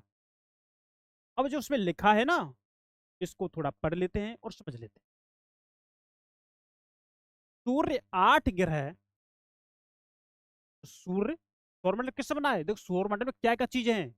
आपके सौरमंडल में एक सूर्य हो गया, सूर्य तो है ही, 8 ग्रह हैं, ग्रह भी हैं, उसके अलावा उपग्रह है, उपग्रह के अलावा कुछ अन्य खगोलीय पिंड हैं। अन्य खगोलीय पिंड जैसे कि शुद्ध ग्रह हो गया एवं उल्का पिंड, ये मिलकर के आपके सौर मंडल का निर्माण करते हैं। तो जो हमने जो आपको दिखाया था ना उसमें चित्र में अभी, ये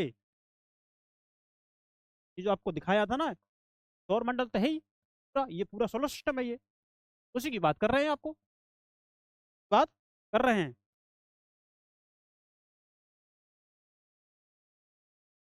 तो ये सारे मिलकर के एक सौर मंडल का निर्माण करते हैं, और उसका प्रमुख हो गया, मुखिया हो गया सौर, सूर्य।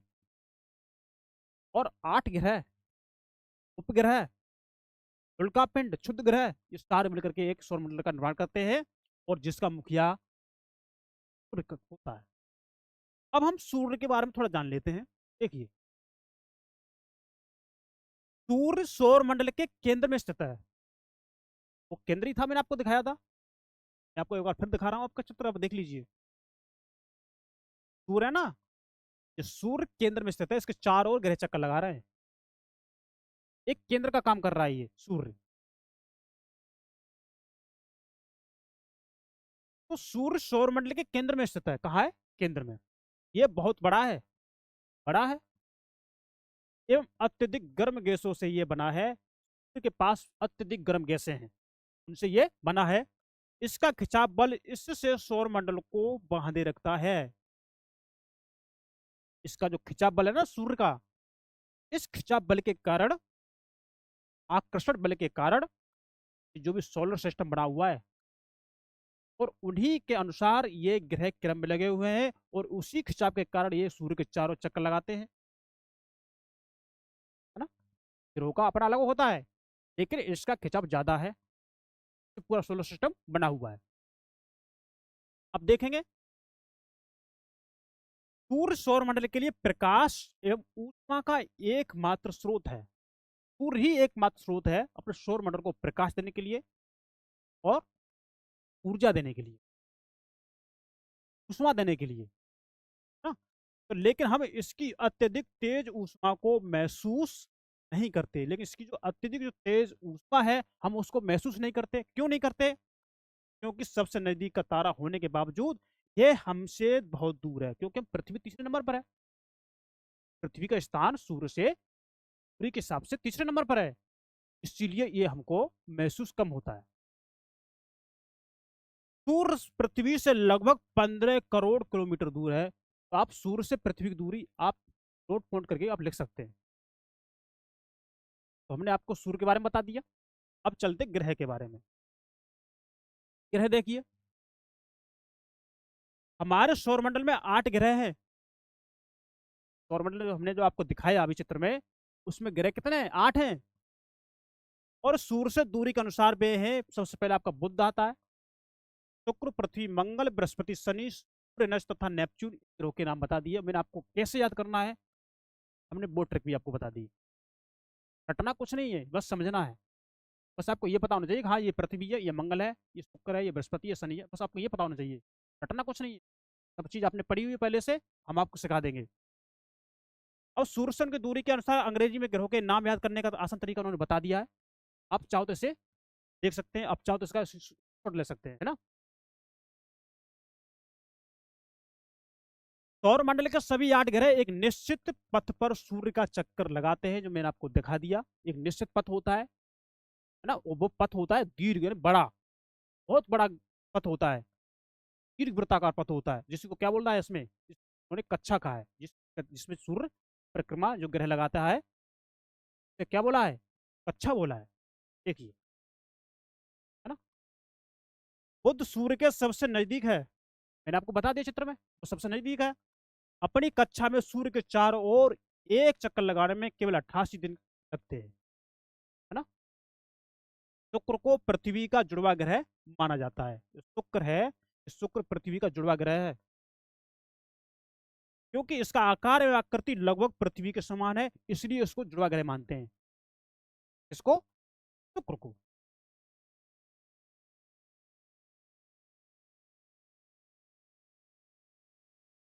और आपके एक बार हम उसको देख लेते हैं,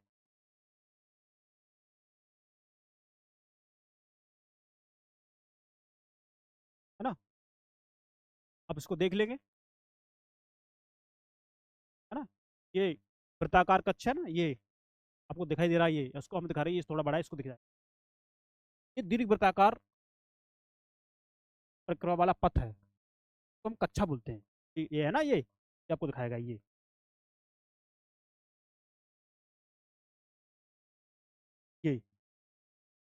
ये जो आपको दिखाएगा है ना।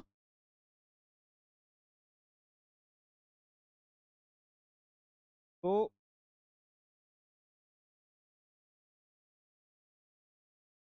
अभी तक प्लूटो भी एक ग्रह माना जाता था, आपने देखा है, पढ़ा होगा कि अभी तक क्या था, एक प्लूटो है ना, ये भी एक ग्रह माना जाता था। लेकिन ये अंतरराष्ट्रीय खगोलीय संगठन ने, या अंतरराष्ट्रीय खगोलीय संगठन के माध्यम से, है ना, इसे, जब उसकी बैठक हुई थी ना, उस इस बैठक के माध्यम से अगस्त 2006 में यह निर्णय लिया, कुछ समय पहले खोजे गए अन्य खगोलीय पिंड जैसे 2003 यूवी 313 और सिरस, आप चाहो तो उसका नाम लिख सकते हैं, और प्लूटो, ये बौने ग्रह कहे जाते हैं, तो ग्रह की कैटेगरी से हटा दिया, है ना। ये चीज हमने आपको बता दी। हम थोड़ा जानते हैं पृथ्वी के बारे में। अब आती है हमारी पृथ्वी। देखिए,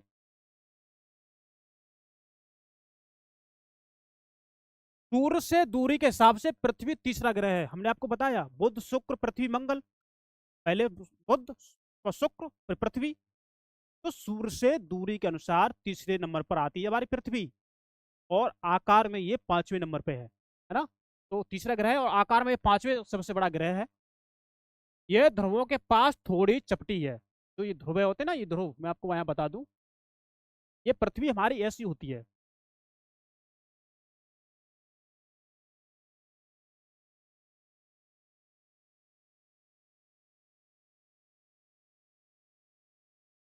ऐसे मान लेते हैं, है ना।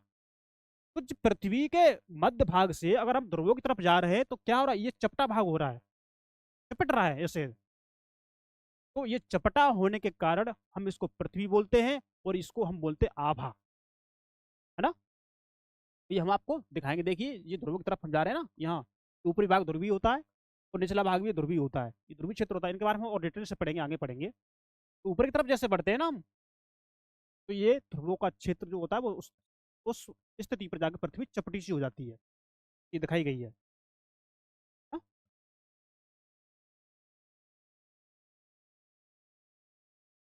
तो बोलते क्या, भू आप कहते हैं, क्या बोलते हैं, इसको हम भू आप कहते हैं। मतलब भू आप का अर्थ होता है पृथ्वी के समान आकार। ये आपको ये बता दिया। जीवन के लिए अनुकूल परिस्थितियां संभवतः केवल पृथ्वी पर ही पाई जाती हैं। पर जीने के लिए जो आवश्यक दशाएं हैं, जो परिस्थितियां हैं, वो कहाँ है, पृथ्वी पर है। पृथ्वी पर आपको पानी मिल जाएगा, ऑक्सीजन गैस मिल जाएगी, खाने के संसाधन मिल जाएंगे।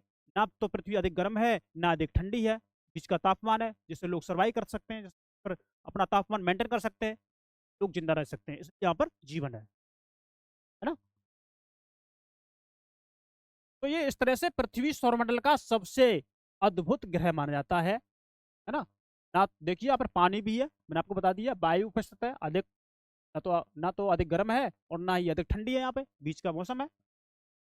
इन्हीं कारणों से पृथ्वी का सबसे ये अद्भुत ग्रह माना गया है, सौरमंडल का, किसका, सौरमंडल का पृथ्वी सबसे अद्भुत ग्रह माना गया है। अंतरिक्ष से देखने पर पृथ्वी नीले रंग की आपको दिखाई पड़ती है। अंतरिक्ष से जब पृथ्वी देखते हैं तो किस दिखाई देती है, नीला कलर दिखाई देता है, क्योंकि इसकी 2/3 सतह किससे ढकी हुई है, पानी से ढकी हुई है। पानी के होने की वजह से अब ऊपर से पृथ्वी हम देखते हैं, अंतरिक्ष से ऊपर से पृथ्वी के ऊपर जब जाते हैं तो वहां से तो नीली दिखाई देती है। हम नहीं जाते, मतलब वैज्ञानिक लोगों को मानना है, इसलिए इसे नीला ग्रह कहा जाता है। तो नीला ग्रह क्यों कहा जाता है, हमने आपको ये बता दिया। अब देखिए चंद्रमा, ये आपका चंद्रमा है ना। हमारी पृथ्वी के पास केवल एक उपग्रह है, हमारी पृथ्वी है, इसके पास केवल एक उपग्रह है, जिसका नाम है चंद्रमा। क्या है, चंद्रमा। इसका व्यास पृथ्वी के व्यास का केवल 1/4 है, 1/4 बराबर का व्यास है चंद्रमा का पृथ्वी के व्यास से। पृथ्वी के व्यास में 1/4 को गुणा कर दीजिए, जो वैल्यू आएगी वो उसका चंद्रमा का व्यास निकल आएगा, है ना। ये इतना बड़ा इसलिए प्रतीत होता है क्योंकि ये हमारे ग्रह से अन्य खगोलीय पिंडों की अपेक्षा नजदीक है, आप इसलिए इसको इतना बड़ा देख सकते हैं। और खगोलीय पिंड हमसे दूर है, इसलिए वो हमको दिखाई नहीं देते। ये हमको दिखाई देता है क्योंकि ये हमारे नजदीक है ना। ये हमसे लगभग 3,84,400 किलोमीटर दूरी पर है। दूरी बता दी, आप चाहो तो चंद्रमा की दूरी लिख सकते हैं, नोट कर सकते हैं। अब आप पृथ्वी से सूर्य एवं चंद्रमा की दूरियों की तुलना कर सकते हैं, ये आपका काम बता दिया, है ना। अब इससे हम थोड़ा ये जान लेते हैं रोचक तथ्य क्या है। आपने नील आर्मस्ट्रांग के बारे में पढ़ा होगा। नील आर्मस्ट्रांग पहले व्यक्ति है जिन्होंने 21 जुलाई 1969 को सबसे पहले चंद्रमा की सतह पर कदम रखा था, है ना। तो मालूम करो कि अभी वर्तमान में कौन कौन चंद्रमा पर गया, ये आपके लिए कम बताया है। तो नील आर्मस्ट्रांग के बारे में जान गए आप। अब उपग्रह थोड़ा जान लेते हैं और मानव निर्मित निर्मित उपग्रह जान लेते हैं। क्या चीज है देखिए, उपग्रह एक खगोलीय पिंड है। कैसा है? खगोलीय पिंड है उपग्रह। अब खगोलीय पिंड क्या होते हैं हमने आपको बता दिया स्टार्टिंग में। जो ग्रहों के चारों ओर उसी प्रकार चक्कर लगाता है जिस प्रकार ग्रह सूर्य के चारों ओर चक्कर लगाते हैं। खगोलीय पिंड यानी जो उपग्रह है, ग्रह के चारों चक्कर ऐसे लगाते हैं जैसे ग्रह सूर्य का चक्कर लगाते हैं। वैसे जो हमने आपको अभी बता दिया था पृथ्वी देखो कैसे घूम रही है, सूर्य के और पृथ्वी के साथ साथ चंद्रमा घूम रहा है, वो हमने आपको बता दिया ऊपर डायग्राम के माध्यम से। तो ये उपग्रह हो गया। मानव निर्मित उपग्रह क्या होता है? जो मानव ने बनाए हों, है ना। जो उपग्रह मानव ने बनाए हुए हैं जिनका उपयोग ब्रह्मांड की घटनाओं के बारे में अध्ययन के बारे में जानने के लिए किया जाता हो और संचार व्यवस्था के लिए जानने के लिए किया जाता हो।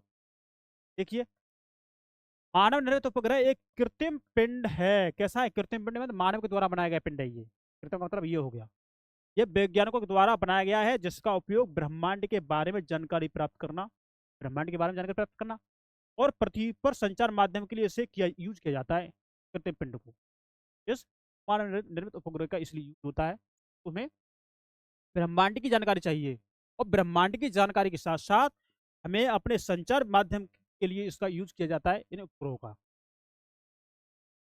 जो हम टेलीविजन वगैरह जो देखते हैं, नेट फोन यूज करते हैं या बातचीत जो करते हैं, जो संचार की माध्यम की जो भी प्रक्रिया है, तो उसके लिए हम उपग्रहों को लॉन्च करते हैं। और इसको उपग्रहों को किसके माध्यम से? रॉकेट के द्वारा अंतरिक्ष में भेजा जाता है। रॉकेट के अग्रभाग में इनको उपग्रह को रखा और ऊपर उड़ा दिए रॉकेट, और रॉकेट का पिछला हिस्सा अलग हो जाएगा और उपग्रह जाकर के पृथ्वी की कक्षा में जाकर स्थापित हो जाएंगे और वहां से आप आंकड़े प्राप्त करते रहिए उपग्रह के माध्यम से। वही कहा इन्होंने। देखिए, अंतरिक्ष में भेजा जाता है, जब पृथ्वी की कक्षा में इसको स्थापित कर दिया जाता है। अंतरिक्ष में उपस्थित कुछ भारतीय उपग्रह, अब अंतरिक्ष में कौन कौन से भारतीय उपग्रह उपस्थित है उनको देख लीजिए। इनसेट है, IRS है ना, IRS है और एडुसेट, और भी जो वर्तमान है आप उनको देख सकते हैं। हमने क्या कहा, वर्तमान के लिए आप चीजों को ढूंढ सकते हैं। अब इसमें आपको ये दिखाया गया है कि देखो उपग्रह को कैसे भेजा जाता है पृथ्वी की कक्षा में। तो देखो उपग्रह को इसमें उन्होंने यहाँ पर रखा इस वाली एरिया में, है ना। रॉकेट का प्रक्षेपण किया ना, रॉकेट को दागा, रॉकेट ने उड़ान भरी। रॉकेट जैसे ऊपर उड़ा, रॉकेट का जो हिस्सा है ना पिछले वाला, ये हट गया, वहां से अलग हो गया। अलग होकर के पृथ्वी की तरफ गिर रहा है और ये उपग्रह ये आगे ऊपर की ओर बढ़ रहा है और ऊपर बढ़ करके ये उपग्रह कक्षा में प्रवेश कर जाता है और इस तरह का फिर दिखने लगता है। फिर ये पृथ्वी कक्षा के साथ साथ ये भी घूमता है ना। पृथ्वी के साथ साथ फिर ये भी घूमता है और वहां से हमें आंकड़े मिलते रहते हैं। देखिए क्या लिखा है, चंद्रमा पृथ्वी का एक चक्कर लगभग 27 दिन पूरा करता है। कितने दिन में? 27 दिन में चंद्रमा एक चक्कर पृथ्वी का पूरा करता है और इतने ही दिन में लगभग ये अपने अक्ष पर घूर्णन भी करता है। इसके परिणामस्वरूप पृथ्वी से हमें चंद्रमा का केवल एक ही भाग दिखाई देता है। इसलिए चंद्रमा की परिस्थितियां जीवन के लिए अनुकूल नहीं है। तो चंद्रमा पर जो भी परिस्थितियां हैं, जो भी वहां का वातावरण है, जो भी चीजें हैं, वो जीवन जीने लायक नहीं है, वहां पर जीवन नहीं जिया जा सकता, ये इन्होंने बताया है। यहाँ ना पानी है और ना ही वायु है। बिना पानी बिना वायु का आदमी कैसे जिंदा रहेगा वहां पे, आप बताओ। बस यहाँ पर क्या है, इसकी सतह पर आपको पर्वत दिख जाएंगे, मैदान भी होगा, गड्ढे भी होंगे, और जो आप ये जो आप देखते हैं उस पर का जो जब चंद्रमा आप देखते हैं तो जो आपको दिखते हैं ना काले काले धब्बे से दिखाई देता है, यही होता है। तो चंद्रमा की सतह पर छाया ये बनाते हैं, ये पर्वत मैदान गड्ढे। पूर्णिमा के दिन चंद्रमा पर इनकी छाया को देखा जा सकता है, पूर्णिमा के दिन, है ना। अब आते हैं क्षुद्र ग्रह। क्षुद्र ग्रह क्या होते हैं? हमने ग्रह पढ़ लिए, उपग्रह पढ़ लिए। अब ग्रह हमने तारा पढ़ लिया, सूर्य, ग्रह पढ़ लिया, उपग्रह पढ़ लिया। अब क्षुद्र ग्रह क्या होता है इसको थोड़ा जान लेते हैं। देखिए, ये जो आपको चित्र में दिखाई दे रहा है, ये पत्थर टाइप का, ये मिट्टी का ही होगा या कोई चट्टान होगी इसमें। ये क्षुद्र ग्रह है। क्या ये क्षुद्र ग्रह है ये? देखिए, क्षुद्र ग्रह तारों, ग्रहों व उपग्रहों के अतिरिक्त असंख्य छोटे पिंड की, असंख्य जो छोटे पिंड है ना, ये भी सूर्य के चारों ओर चक्कर लगाते हैं, और इन पिंडों को क्या बोलते हैं? क्षुद्र ग्रह कहते हैं। असंख्य पिंड जो होते हैं ग्रह उपग्रह के अलावा, है ना, और तारों के अलावा, सूर्य के चारों ओर चक्कर लगाते हैं, असंख्य होते हैं, गिनती नहीं इनकी पता। ये क्या कहलाते हैं? क्षुद्र ग्रह होते हैं। और इन क्षुद्र ग्रहों की पट्टी मंगल और बृहस्पति, मंगल और बृहस्पति की कक्षाओं के बीच में पाए जाते हैं, जो मैंने आपको दिखाया था। मैंने कहा ना, ये आपकी क्षुद्र ग्रह की पट्टी मानी अंगूठे, ये क्षुद्र ग्रह की पट्टी के अंगूठे हैं ये। ठीक है, तो ये मंगल एवं बृहस्पति की कक्षाओं के बीच में पाए जाते हैं, जो मैंने आपको दिखा दिया। वहां पर दिखा लिखा होगा क्षुद्र ग्रह पट्टिका, वही है। 1.2 जो उसमें है, उसमें आपको दिखाया है।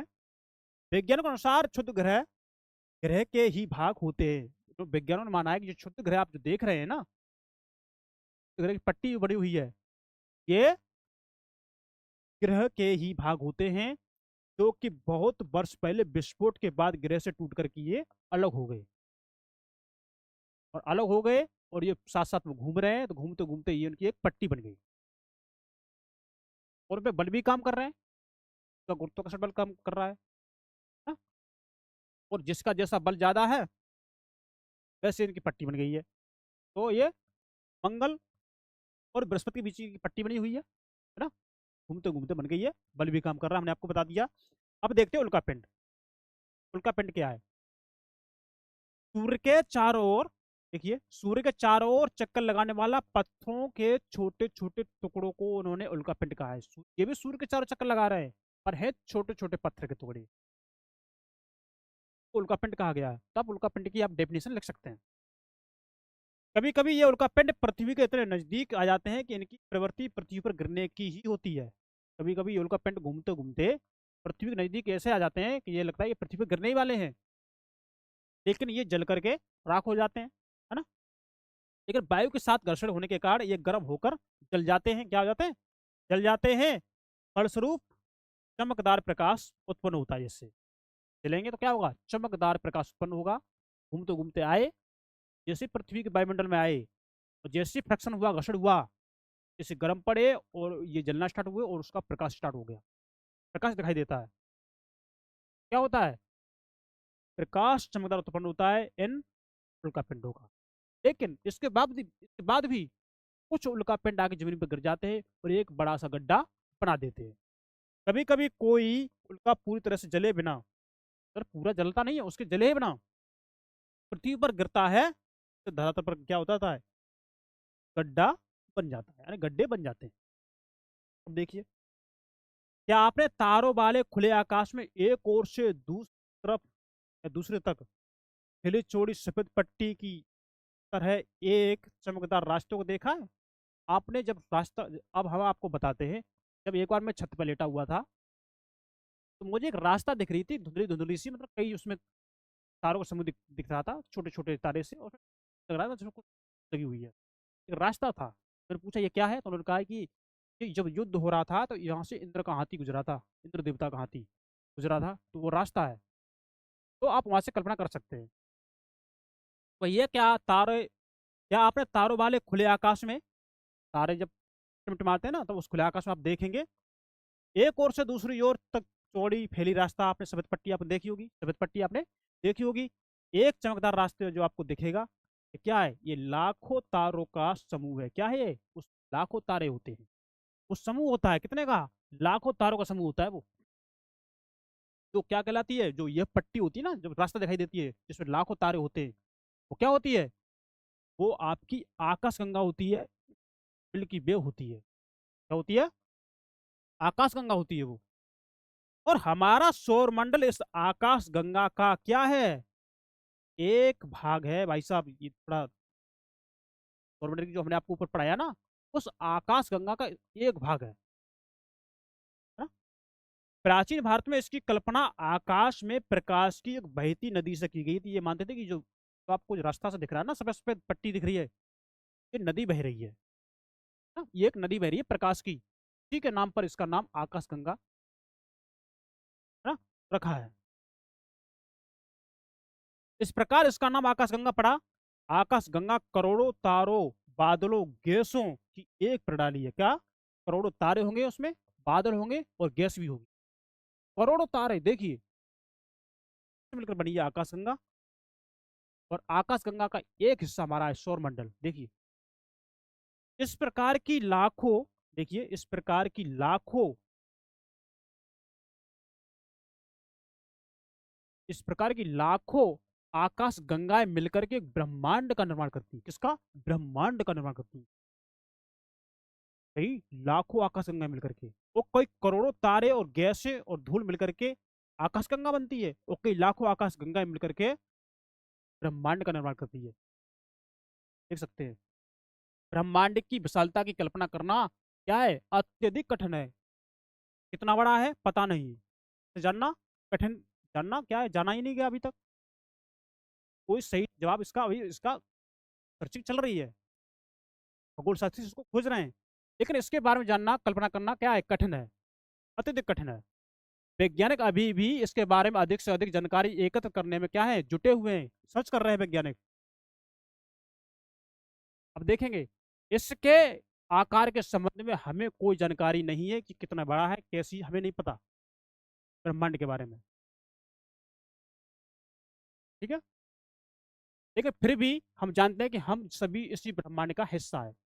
हम ये जानते हैं कि हम जो लोग हैं इसी ब्रह्मांड के क्या है, एक हिस्सा है। आप अनुमान लगा सकते हैं कहाँ आप रह रहे हैं, कितनी बड़े ब्रह्मांड की बात हो रही है। छोटे से हिस्से पृथ्वी पर आप रह रहे हैं। देखिए आकाशगंगा, आकाशगंगा में सौरमंडल, सौरमंडल में से आपकी पृथ्वी, पृथ्वी आपकी एक जगह, आप समझ सकते हैं, कल्पना कर सकते हैं। अगर आप ये सीख जाएंगे ना, जान जाएंगे, तो आदमी थोड़ा कायदे में रहना सीख जाएगा ना, उसे अपनी वैल्यू मालूम पड़ जाएगी। तो आज की क्लास हमारी यही होती है, और इसमें थोड़ा दिया गया है आपके बारे में। तो यही मेरे कर दे, यही बता रहा हूँ। देखो आपको क्या, आप ब्रह्मांड के साथ अपना संबंध बता सकते हैं, ये आपके लिए है। आप पृथ्वी पर हैं, जो मैंने आपको बता दिया, तथा पृथ्वी सौरमंडल का क्या एक भाग है। हमारा सौरमंडल आकाशगंगा मिल्की वे का एक भाग है, जो मैंने अभी आपको समझा दिया, जो ब्रह्मांड का हिस्सा है। ब्रह्मांड से जुड़े इस तथ्य पर विचार कीजिए, इसमें लाखों आकाशगंगाएं मौजूद हैं। इस चित्र में आपका स्थान कहाँ है, आप मैंने आपको अभी बता दिया। ये देखिए, ये आप लोग हैं यहाँ पर, पृथ्वी पर आप लोग रह रहे हैं। और ये पृथ्वी पर है जो हमारे सौरमंडल का हिस्सा है, और सौरमंडल हमारे आकाशगंगा का हिस्सा है, और आकाशगंगा हमारा ब्रह्मांड का हिस्सा है। समझ सकते हैं आप। तो ये हमारा अध्याय इतना आज का हुआ। और मैं आपको एक बात बताऊं कि आपके संस्थान नंदिनी आईएएस के जो डायरेक्टर साहब हैं, का नाम है शक्ति सिंह सर। इनके माध्यम से आपके लिए लक्ष्य यूपीएससी 2025 में लॉन्च किया गया है।